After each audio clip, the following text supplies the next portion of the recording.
बिस्मिल्लाहिर्रहमानिर्रहीम। अस्सलाम वालेकुम। मैं हूं मोहम्मद फरहान खान अब्बासी और आप देख रहे हैं Exactive coaching centre's official YouTube channel. Students, आज हम लेक्चर नंबर 31 में डिस्कस करेंगे ग्लोबलाइजेशन इन ऑल पर्सपेक्टिव्स, यानी तमाम पर्सपेक्टिव्स ऑफ ग्लोबलाइजेशन को हम डिटेल में डिस्कस करेंगे। सबसे पहले हम कॉन्सेप्चुलाइजेशन ऑफ ग्लोबलाइजेशन यानी conceptual framework of the term globalisation को अंडरस्टैंड करेंगे। रियलिस्ट, लिबरल्स और मार्क्सिस्ट का पर्सपेक्टिव ग्लोबलाइजेशन के बारे में क्या रहा, इस पे बात करेंगे। और फिर 3 मेजर एस्पेक्ट्स हैं ग्लोबलाइजेशन को जो क्रिटिसाइज किया जाता है या इसके हक में जो बात की जाती है, इनको देखेंगे। इसके साथ साथ कुछ रिलेटिव टर्म्स हैं, नॉलेज समझी जाती है ग्लोबलाइजेशन की, लेकिन वो अलग टर्म्स हैं, उनको भी डिस्कस करेंगे जो अक्सर स्टूडेंट्स ऑफ इंटरनेशनल रिलेशन, जितने भी स्टूडेंट्स इसको देखते हैं वो कंफ्यूज होते हैं। जिसमें ग्लोबलिज्म की टर्म है, ग्लोबलिज्म और ग्लोबलाइजेशन में क्या फर्क है, और उसके साथ साथ व्हाट इज ग्लोबलिटी। तो सबसे पहले हम कॉन्सेप्चुअल फ्रेम को अंडरस्टैंड करते हैं, व्हाट इज ग्लोबलाइजेशन।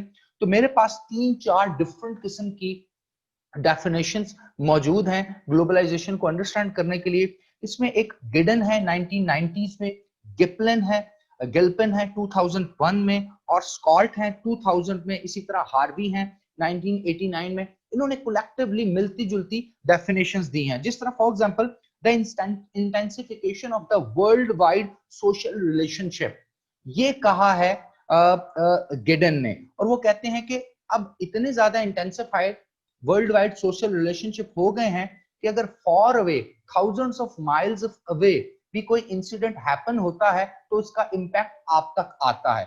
इसी तरह गिल्पन कहते हैं the integration of the world economy, the integration of the world politics, the integration of the world society is somehow is being done and it is called globalization.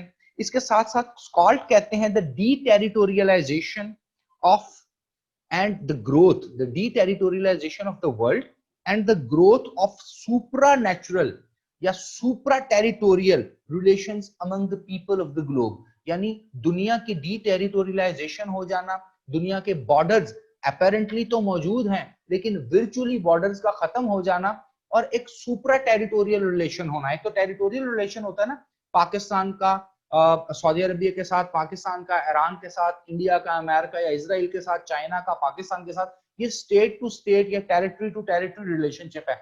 लेकिन globalisation की वजह से सुप्रा territorial relationship लोगों का, individual का, community का दूसरी community के साथ हो गया है। तो इसको, इस टर्म को वो ग्लोबलाइजेशन को अंडरस्टैंड करने के लिए डिफाइन करते हैं। और इसके साथ साथ हार्वी 1989 में कहते हैं time and space compression is a fine example of globalisation, कि टाइम और स्पेस की अब कोई लिमिट नहीं रही, सब चीजें कंप्रेस हो गई हैं। इसको अगर मैं सिंपली कॉन्सेप्चुलाइज करना चाहूं तो ग्लोबलाइजेशन का मतलब है intensification, intensification of trade, intensification of relationship, intensification of communication. For example आप देखते हैं इंटरनेट के थ्रू, फॉर एग्जांपल आप देखते हैं different multiple social media apps हैं, फेसबुक है, यूट्यूब है, ट्विटर है, इंस्टाग्राम है, इमो है, वी चैट है, और इसके अलावा और बहुत सी एप्लीकेशन है जिससे दुनिया आपस में जुड़ गई है, इंटेंसिफाई हो गई है। आपको आज को गाड़ी अगर मंगानी हो तो आप उबर के थ्रू उसको, क्रीम के थ्रू उसको ऑर्डर कर सकते हैं। दुनिया में कहीं पे भी आपने होटल रिजर्व कराने हो तो वेबसाइट के थ्रू कर सकते हैं। दुनिया में कहीं पर भी आपने एयर टिकटिंग रिजर्वेशन करवानी हो तो आप कर सकते हैं। दुनिया की किसी करेंसी में भी, आप डेबिट कार्ड हो, चाहे आपका वीजा कार्ड हो, चाहे आपका क्रेडिट कार्ड, मास्टर कार्ड हो, आप उसको यूज कर सकते हैं। तो दुनिया बहुत स्पीडीली एक दूसरे में इंटरट्वाइन होगी और इंटेंसिफाई होगी, और इसी स्पीड से ट्रेड भी बहुत ज्यादा बढ़ गई है, कम्युनिकेशन भी बहुत ज्यादा बढ़ गई है, रिसर्च और टेक्नोलॉजी का स्प्रेड बहुत स्पीडी हो गया है। कोई भी प्रोडक्ट जो अमेरिका में बनती है वो चंद दिनों के अंदर पूरी दुनिया में फैल जाती है, उसकी यूटिलिटी होती है, उसकी यूज होती है। और इस इंटेंसिफिकेशन को ट्रेड में भी देख सकते हैं, टेक्नोलॉजी में भी देख सकते हैं, एडवांसमेंट में भी देख सकते हैं। इसके साथ साथ डीटेरिटोरियलाइजेशन, जब अब टेरिटरी का कॉन्सेप्ट खत्म हो गया, यानी बॉर्डर का कॉन्सेप्ट खत्म हो गया, बल्कि ट्रांसनेशनल ऑर्गेनाइजेशंस हैं, मल्टीनेशनल कॉर्पोरेशंस हैं, सिविक ऑर्गेनाइजेशंस हैं, ह्यूमन राइट ऑर्गेनाइजेशंस हैं, जो आपस में मुल्कों के रिलेशनशिप के अलावा कम्युनिटी, सोसाइटीज और ऑर्गेनाइजेशन के साथ रिलेशनशिप इतना ज्यादा डेवलप हो गया है, इतना इंटेंसिफाइड डेवलपमेंट हो गया कि जिसका अब ग्लोबल इकोनॉमी, ग्लोबल पॉलिटिक्स पे एक इम्पैक्ट है। इसी के साथ इंटरकनेक्टेडनेस लोगों की भी हो गई है, ऑर्गेनाइजेशंस की भी हो गई है और स्टेट्स की भी हो गई है, इंटीग्रेट कर गई है। अब एक मुल्क की इकोनॉमी दूसरी मुल्क की इकोनॉमी पे डिपेंड है, यानी अब हम जिस दौर में रह रहे हैं ग्लोबलाइजेशन की वजह से, इसको इंटरडिपेंडेंस कहते हैं। आपकी एकेडेमिया, आपके थिंक टैंक्स, आपकी पॉलिटिक्स, आपकी फॉरेन पॉलिसी, आपका इंटरनेशनल रिलेशन,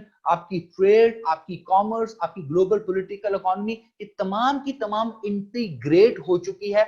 यानी मुल्कों का मुल्कों के साथ रवाबित इस कदर इंटेंसिफाई हो चुके हैं कि सब एक दूसरे पे इंटरडिपेंडेंट हो गए हैं। लेकिन इसके साथ साथ अगर आप देखें तो कंप्रेशन ऑफ टाइम और स्पेस के होने से, इस ग्लोबलाइजेशन के इस कॉन्सेप्ट को अंडरस्टैंड करने से कुछ नेगेटिव इंप्लीकेशंस भी हुई हैं। साइबर क्राइम बढ़ गया है। किसी एक रीजन में दुनिया में टेररिज्म या एक्सट्रीमिज्म होती है तो पूरी दुनिया में उसका इम्पैक्ट होता है। आइडियोलॉजिकल डिफरेंस होते हैं, इस तरह इस्लामोफोबिया के नाम पे पूरी दुनिया में इसका मुसलमानों पे इम्पैक्ट हो रहा है। इसी तरह लोकल पॉलिटिक्स अब पूरी दुनिया में देखी जाती है। जिस तरह इंडिया में इस वक्त दिल्ली के अंदर किसान एहतजाज कर रहे हैं, तो यूके के अंदर भी, अमेरिका के अंदर भी जो सिख कम्युनिटी है वो इस आवाज को बुलंद कर रही है। तो ये अब एक इंटरनेशनलाइज्ड किस्म का इशू बन चुका है जो कि इंडियन टेरिटरी से निकल के वर्ल्ड पॉलिटिक्स में डिस्कस हो रहा है और कॉरिडोर ऑफ ग्लोबल पॉलिटिक्स में इसको डिस्कस किया जा रहा है। अमेरिकन इलेक्शंस का पूरी दुनिया पे इंपैक्ट होता है। इसी तरह साइबर क्राइम का इंपैक्ट होता है, फाइनेंशियल एम्बेजलमेंट का इंपैक्ट होता है। हमने पिछले दिनों विकीलीक्स में देखा, पनामा लीक्स में देखा, दुनिया के बड़े लीडरान जो हैं उनकी जो प्रॉपर्टीज हैं, उनके जो बैंक अकाउंट्स हैं, वो पूरी दुनिया पे इस तरह की लीक्स का इंपैक्ट हुआ। गवर्नमेंट्स आई, गवर्नमेंट्स गई। इवन के अगर हम ट्यूनिस की मिसाल लेते हैं, 2011 में अरब स्प्रिंग आया तो पूरे का पूरे मिडिल ईस्ट का नक्शा बदल गया। इसी तरह अगर किसी एक रीजन में टेररिज्म से कोई इफेक्ट होता है तो दूसरा रीजन भी उससे इंपैक्ट इसलिए होता है कि उस रास्तों से जो ट्रेड होती है, जो कम्युनिकेशन होती है, जो बाकी के टेलीकम्युनिकेशन रवाबित हैं वो टूट जाते हैं, तो बहुत ज्यादा इंपैक्ट होता है। इसी तरह आपने 2008 में देखा सॉवरेन डेट क्राइसिस आया अमेरिका के अंदर, तो एक बबल इकोनॉमी जब उनकी ब्लो अप की, फट गई, तो मेजर इंपैक्ट उसका सेंट्रल और वेस्टर्न यूरोप के ऊपर भी आया।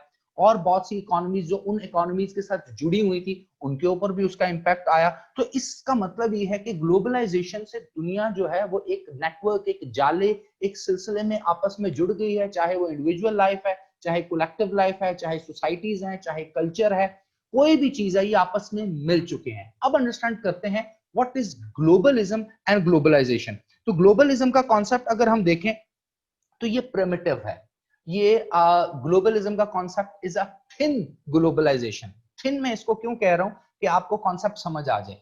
तारीखी तौर पे ये हुआ करता था कि कौमें दूसरी कौमों के साथ जब इंटरेक्शन करती थी, रिलेशनशिप बनाती थी, तो चंद ममालिकों को एक्सेस करते थे through C root, through land route, तो उसको ग्लोबलिज्म कहा जाता था। फॉर एग्जाम्पल अगर हम कोहे कराक्रम या कराक्रम जो आपकी टेरेन ऑफ माउंटेन नजर आती है आपको, उस पर एक सिल्क रूट है जो कि बहुत ज्यादा एंशिएंट और प्रिमिटिव सिल्क रूट है, जो कि एशियाटिक जो कम्युनिटीज और एशियाटिक जो नेशंस थी, यहाँ की जो रहने वाले ट्राइब्स थे, उनको यूरोपियन ट्राइब्स के साथ कनेक्ट करता था। तो एशिया की यूरोप के साथ लिंकेज थी, लेकिन ये सिर्फ एशिया और यूरोप के चंद ममालिक की या चंद सोसाइटीज, कम्युनिटीज या सिविलाइजेशंस की आपस में लिंकेज थी, जिसके थ्रू ट्रेड भी होती थी और बाज का एक जगह से आर्मी दूसरी जगह मार्च भी करती थी इस सिल्क रूट यानी शाहराह कराक्रम के थ्रू। लेकिन अगर आप आज की दुनिया में देखें तो through internet, through telecommunication, through academia, through media, through आपका एयरलाइंस इंडस्ट्री, थ्रू आपकी ट्रेन्स जो बुलेट ट्रेन्स बन चुकी हैं, थ्रू जिस तरह आजकल CPEC, belt and road initiative से पूरे का पूरा एशिया और यूरोप आपस में जुड़ने जा रहा है, तो अब ये बहुत ज्यादा इंटेंसिफाई हो गया है। तो ग्लोबलिज्म पुरानी टर्म थी जिसमें चंद ममालिक के साथ इंटरकनेक्टेड थे, और ग्लोबलाइजेशन में पूरी दुनिया आपस में इंटरकनेक्टेड हो गई है। तो ये इनका डिफरेंस है। Now what is globality? देखिए, ग्लोबैलिटी किसी एक इंडिविजुअल की, किसी एक कंपनी की, किसी एक ऑर्गेनाइजेशन की या किसी एक रियासत यानी नेशन स्टेट की एबिलिटी और क्वालिटी है कि वो ग्लोबलाइजेशन का हिस्सा बन सके। फॉर एग्जाम्पल, आपने देखा होगा अमेज़न दुनिया की सबसे बड़ी वेबसाइट है जिससे दुनिया की हर चीज आप परचेज कर सकते हैं, सेल एंड बाइंग कर सकते हैं। इसी तरह की एक वेबसाइट आपको नजर आती है चाइना के अंदर, अलीबाबा के नाम से, जो जैकमा की है, बेसिकली अमेज़न जेफ बेजोस की है। अब इन दोनों ने पूरी दुनिया की जो ट्रेड है वो ई कॉमर्स बना दी। इलेक्ट्रॉनिकली आप ट्रेड कर सकते हैं, चीजें सेल परचेज कर सकते हैं। आजकल पाकिस्तान में अगर आप देखें तो पाक व्हील्स आपको नजर आता है, आपको OLX पाकिस्तान का नजर आता है, आपको Draz.com नजर आती है, उसके अलावा आपको बहुत से मार्ट नजर आते हैं जो ऑनलाइन आपको सेलिंग एंड परचेजिंग करते हैं, आपको फूड पांडा नजर आता है, आपको उबर नजर आती है, आपको क्रीम नजर आती है, आपको Zameen.com नजर आती है। तो ये देखें, अब इनके थ्रू पाकिस्तान जो है पब्लिक लेवल पर भी और प्राइवेट लेवल पर भी ग्लोबलाइजेशन का हिस्सा बन रहा है। तो the ability and the quality to become the part of globalisation is called globality. अब हम डिस्कस करते हैं रियलिस्ट का पर्सपेक्टिव क्या है, लिबरल्स का पर्सपेक्टिव क्या है और मार्क्सिस्ट का पर्सपेक्टिव क्या है ग्लोबलाइजेशन से रिलेटेड। तो रियलिस्ट तो बिल्कुल स्ट्रेट फॉरवर्ड कहते हैं कि ग्लोबलाइजेशन के आने से कोई इतना खास फर्क नहीं पड़ा, क्योंकि रियलिस्ट के पर्सपेक्टिव में कहा जाता है कि नेशन स्टेट्स मेन एक्टर हैं ग्लोबल पॉलिटिक्स में। तो वो कहते हैं ग्लोबल पॉलिटिकल सिस्टम में आज भी नेशन स्टेट ही मेन एक्टर हैं। दूसरी बात वो क्या करते हैं, दूसरी बात वो ये करते हैं कि जो नेशन स्टेट का रोल है वो वैसे का वैसा क्यों है कि पावरफुल स्टेट्स ग्लोबलाइजेशन की वजह से, जो कि उनके पास इकोनॉमी भी पावरफुल थी, तो वो ज्यादा बेनिफिट ग्लोबलाइजेशन का ले रही है। तो पावरफुल स्टेट्स आज भी पावरफुल हैं, वीक स्टेट्स रिलेटिवली आज भी वीक हैं, क्योंकि powerful state economically develop Nations हैं, कोर के कंट्रीज हैं, और वीक नेशंस जो हैं वो पैराफ्री के कंट्रीज हैं, तो वो आज भी उतना ज्यादा फायदा नहीं हुआ। इसके साथ साथ रियलिस्ट कहते हैं कि ग्लोबलाइजेशन से इंडिविजुअल्स को, सोसाइटी को फायदा हुआ है, उनकी लाइफ में चेंज आया है, वो बेहतरीन किस्म की इलेक्ट्रॉनिक्स, बेहतरीन किस्म की ऑटोमोबाइल्स, बेहतरीन किस्म के मोबाइल लैपटॉप गैजेट्स इनको इस्तेमाल कर रहे हैं और दुनिया से कनेक्टेड हैं, और उनके पास नए जराए भी आए हैं एम्प्लॉयमेंट के, ऑनलाइन फ्रीलांसिंग के, इस तरह की चीजों के। लेकिन रियासतों को ज्यादा फर्क इसलिए नहीं पड़ा कि जो मेजर अथॉरिटीज थी, मेजर स्टेक होल्डर्स थे, वो आज भी मेजर स्टेक होल्डर्स हैं, क्योंकि ग्लोबलाइजेशन से उनकी इंडस्ट्री ज्यादा प्रमोट हुई है। और इसलिए रियलिस्ट का मानना है कि ग्लोबलाइजेशन की वजह होने के बावजूद भी, यानी ग्लोबलाइजेशन के इंपैक्ट नहीं हुए जो मेजर ग्लोबल स्टेक होल्डर्स हैं। क्यों? क्योंकि आज भी दुनिया में जीरो सम गेम है, चाहे पॉलिटिक्स है चाहे इकोनॉमी है, किसी एक ताकतवर का ही फायदा होता है और कमजोर नुकसान में रहता है, यानी वही मास्टर स्लेव रिलेशनशिप है।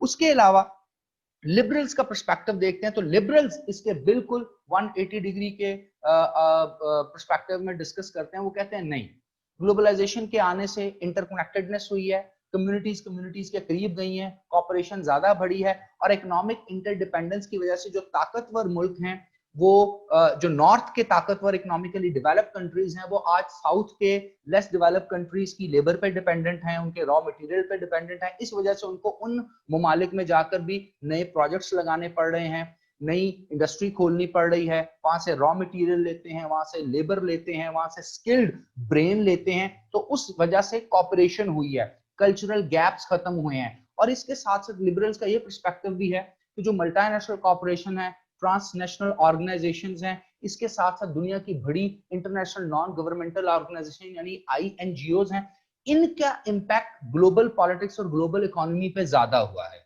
अब सिर्फ नेशन स्टेट्स ही दुनिया की पॉलिटिकल इकोनॉमी का डिसीजन नहीं ले सकती, बल्कि ये नॉन स्टेट एक्टर्स हैं, इनका भी बहुत ज्यादा रोल है, ये भी डिसीजन मेकिंग का हिस्सा बन सकते हैं। और वो कहते हैं कि अब दुनिया की इकोनॉमी जीरो सम गेम नहीं है, बल्कि जो वीक कंट्रीज हैं उनका भी फायदा हो रहा है। अब यहां पर मार्क्सिस्ट पर्सपेक्टिव बड़ा मजेदार है। मार्क्सिस्ट क्या कहते हैं? मार्क्सिस्ट कहते हैं globalisation is bit shame, is a bit shame, ये आज भी एक शर्मनाक चीज है। वो क्यों? वो कहते हैं globalisation is a tool of economically developed countries. जो इकोनॉमिकली डेवलप्ड कंट्रीज हैं, ये कैपिटलिस्ट कंट्रीज हैं, इन्होंने अपने इंटरनेशनल कैपिटलिज्म को प्रमोट किया है ग्लोबलाइजेशन की वजह से। तो उनका मानना है कि वही कैपिटलिज्म सिस्टम, वही इंटरनेशनलाइजेशन ऑफ कैपिटलिज्म है, ग्लोबलाइजेशन की वजह से वो रीइंफोर्स हुआ है, उन ममालिक को, कैपिटलिस्ट इकोनॉमी को फायदा हुआ है। अब इससे क्या हुआ कि जो इकोनॉमिकली डेवलप्ड कंट्रीज कोर के हैं, वो जो पैरिफेरी और सेमी पैरिफेरी के लेस डेवलप्ड कंट्रीज हैं, उनके रिसोर्सेज को, उनकी मैन पावर को, उनकी जो नेचुरल रिसोर्सेज हैं, उनको यूटिलाइज करके मनी मेकिंग कर रहे हैं, और मल्टीनेशनल ऑर्गेनाइजेशन या मल्टीनेशनल MNCs कंपनीज का नेटवर्क उन ममालिक में बनाकर मैक्सिमाइजेशन ऑफ प्रॉफिट कर रहे हैं, अर्न कर रहे हैं। दूसरी बात मार्क्सिस्ट कहते हैं कि आज भी जो पॉलिटिकल डिसीजन मेकिंग है ग्लोबलाइजेशन के होने के बावजूद भी, वो भी major stakeholder economically developed countries ही कर रहे हैं, ना कि लेस डेवलप्ड कंट्रीज का उसमें कोई से है या स्टेक है। यानी दुनिया के जो मेजर डिसीजन है ये भी इकोनॉमिकली डेवलप्ड कंट्रीज कर रहे हैं, चाहे वो चाइना है, चाहे वो यूके है, चाहे वो फ्रांस है, चाहे यूनाइटेड स्टेट ऑफ अमेरिका, चाहे वो रशिया, चाहे जापान, यही मेजर दुनिया के पॉलिटिकल डिसीजन भी कर रहे हैं। तो इसलिए कोई फायदा इतना खास ग्लोबलाइजेशन का नहीं हुआ। एक और बात मार्क्सिस्ट कहते हैं कि दुनिया में आज भी रिच रिचर है, पुअर पुअरेस्ट है। उसकी वजह यह है कि जो इकोनॉमिकली डेवलप्ड कंट्रीज हैं, ग्लोबलाइजेशन की वजह से ये डिसाइड करते हैं किस रीजन में इनके बेनिफिट है, कहां पर वॉर वेज करनी है, कहां पर पीस लेके आना है, और कहां पर कलेक्टिव सिक्योरिटी के नाम पर अपने पांव जमाने हैं, और किस तरह जो इकोनॉमिकली लेस डेवलप्ड कंट्रीज हैं उनके रिसोर्सेज, उनकी मैन पावर, उनके पॉलिटिकल स्ट्रक्चर में इंटरवीन भी करना है और उनको एक्सप्लॉइट भी करना है। अब हम इन तीन पर्सपेक्टिव को अंडरस्टैंड करने के बाद तीन मेजर जो एस्पेक्ट है ग्लोबलाइजेशन के उनको भी डिस्कस कर लेते हैं। फॉर एग्जांपल, हाइपर ग्लोबलिस्टिक का क्या व्यू है, स्केप्टिक्स का क्या व्यू है, और ट्रांसफॉर्मेशनलिस्ट का क्या व्यू है। जो हाइपर ग्लोबलिस्टिक है ये बेसिकली लिबरल्स हैं। ये वो हैं जो कहते हैं ग्लोबलाइजेशन होनी चाहिए, मैक्सिमम होनी चाहिए, इससे कॉर्पोरेशन बढ़ रही है, इससे इकोनॉमी जो है ये स्प्रेड कर रही है, इससे डेवलपमेंट आ रही है, इससे बहुत सी कौमों मुल्कों का फायदा हो रहा है, और बहुत ज्यादा importantly capitalism, democracy, education, women empowerment लोगों तक पहुंच रही है, अवेयरनेस लोगों तक पहुंच रही है, फ्रीडम ऑफ एक्सप्रेशन लोगों तक पहुंच रहा है, मीडिया, सोशल मीडिया के थ्रू लोग इंटरकनेक्टेड है। तो ये बहुत अच्छी चीज है, इसका बहुत ज्यादा इकोनॉमिक बेनिफिट भी है, पॉलिटिकल बेनिफिट भी है, और सोसाइटल बेनिफिट्स भी हैं।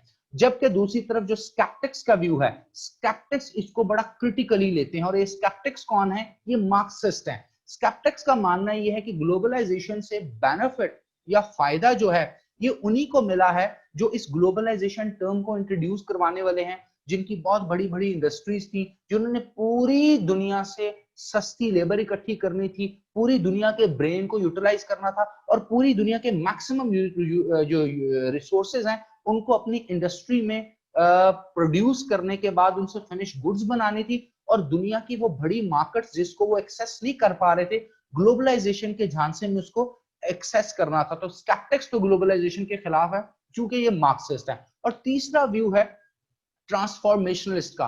नाउ ट्रांसफॉर्मेशनलिस्ट कहते हैं कि ग्लोबलाइजेशन में कुछ खामियां हैं और बहुत ज्यादा बेहतरी है दुनिया के लिए, और दुनिया जो है वो चेंज, एडवांसमेंट आगे की तरफ जाती है, और ये आगे की तरफ जाने का जो सफर है ये रुकना नहीं चाहिए। हाँ, ग्लोबलाइजेशन की जो खामियां हैं उनको हमें देखना पड़ेगा, जिस तरह साइबर क्राइम्स बहुत ज्यादा हो रहे हैं, इसी तरह जो ऑनलाइन फाइनेंशियल क्राइसिस या एम्बेजलमेंट है वो बहुत ज्यादा हो रहा है, टेररिज्म या एक्सट्रीमिज्म के फैलने का खतरा है, वेबसाइट्स हैं, सोशल मीडिया एप्लीकेशंस हैं, इस तरह से कंट्रोल्स भी आ सकते हैं। इसी तरह बहुत ज्यादा ऐसे साइबर अटैक्स हो सकते हैं जिस तरह दुनिया की सिक्योरिटी जो है वो कंसर्न्ड हो सकती है, एट स्टेक हो सकती है। तो ट्रांसफॉर्मेशनिस्ट कहते हैं कि थोड़े से रिफॉर्म लेकर आ जाए, थोड़े से रूल्स एंड रेगुलेशन बना दें, ग्लोबलाइजेशन का ये जो एक सक्सेसफुल जर्नी है इसको जारी रहने दें, इसके जितने भी बेनिफिट्स हैं वो सारी की सारी दुनिया में इक्वली डिस्ट्रीब्यूट होने चाहिए, जो कि स्केप्टिक्स मानते हैं ऐसा नहीं हो सकता।